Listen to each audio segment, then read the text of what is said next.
First of all, the government doesn't have any responsibility. People have responsibility. The period in which you had the greatest improvement in the lot of the ordinary man was the period of the 19th and early 20th century. Those of us in this room are the heirs of that.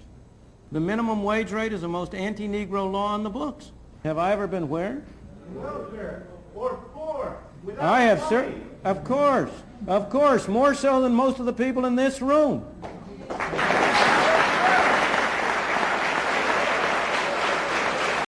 In reference to talking about government's role in a free society, you mentioned some of the market failures, and I think that you may have just passed over one that is of utmost importance, and that is of poverty. And in prefacing my question, I'd like to refer to what President Kennedy said, that if a free society cannot help the many who are poor, it cannot save the few who are rich. And to say that, well, we are a government of the people, and when there is a large sector of the people who are hurting, perhaps it is the responsibility of this government of the people to help out. Well, my question is regarding how free are the poor, how free are the unemployed, and how free are those people who are disadvantaged? Right. And so in reference to that, what is government's role? Sure. First of all,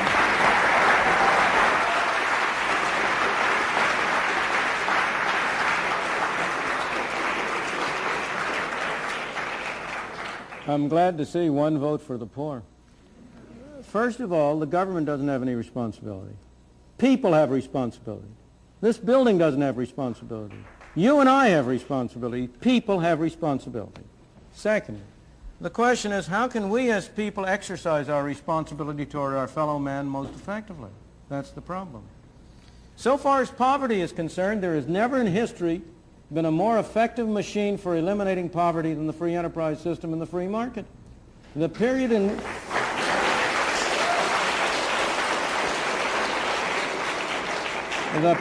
which you had the greatest improvement in the lot of the ordinary man was the period of the 19th and early 20th century. Those of us in this room are the heirs of that. We benefited from the way in which our parents and our grandparents were able to come here. And by virtue of the freedom that was offered to them, were able to make a better life for themselves and them and us. But next, if you look at the real problems of poverty and denial of freedom to people in this country, almost every single one of them is a result of government action and would be eliminated if you eliminated the bad government failures. Let me be precise and specific. Why do we have so high an unemployment rate among black teenagers? It's a disgrace and a scandal. Why do we have so high an unemployment rate? First of all, because we give them lousy schooling through governmental schools, which make them unqualified to hold decent jobs. And second of all, we require employers to discriminate against them by not hiring them unless their productivity is enough to justify a minimum wage. The minimum wage rate is the most anti-Negro law on the books. And it's an anti-Negro law because it precisely, having first not enabled the young blacks to have a decent schooling so that they can have productivity, we next deny them the on-the-job training that they might get if you could induce employers by being able to hire them for relatively low wages to give them on-the-job training that would make them qualify for higher payment and higher productivity. In the third place, we have constructed a governmental welfare scheme which has been a machine for producing poor people. We have induced people to come under control of welfare.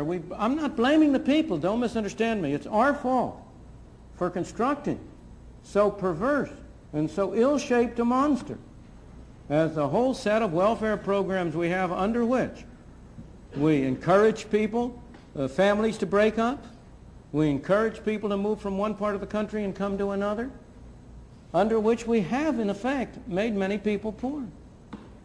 And yet, when all this is said and done, have I ever been where? Welfare or poor. I have, sir.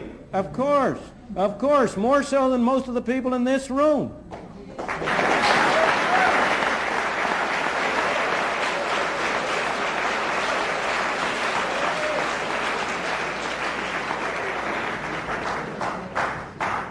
How many of you have worked a 12-hour day and gotten paid 78 cents?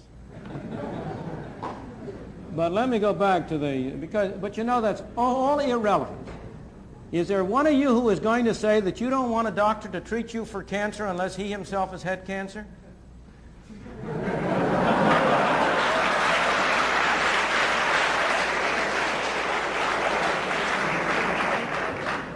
I could go down the line. But when all is said and done, while there are people in this country who are worse off than other people, by and large, even the poorest people in this country are relatively well off compared to the conditions in many other countries in the world. What we take as our standard of poverty, is above the average income of all of the people in the Soviet Union, let alone of the people in India or China or in other countries. Now that doesn't mean we should be satisfied with it. We are a wealthier country and we've been more productive. And we should set higher standards by ourselves. But by the same token, we ought to have a sense of proportion. And we ought to recognize both the source and the problem.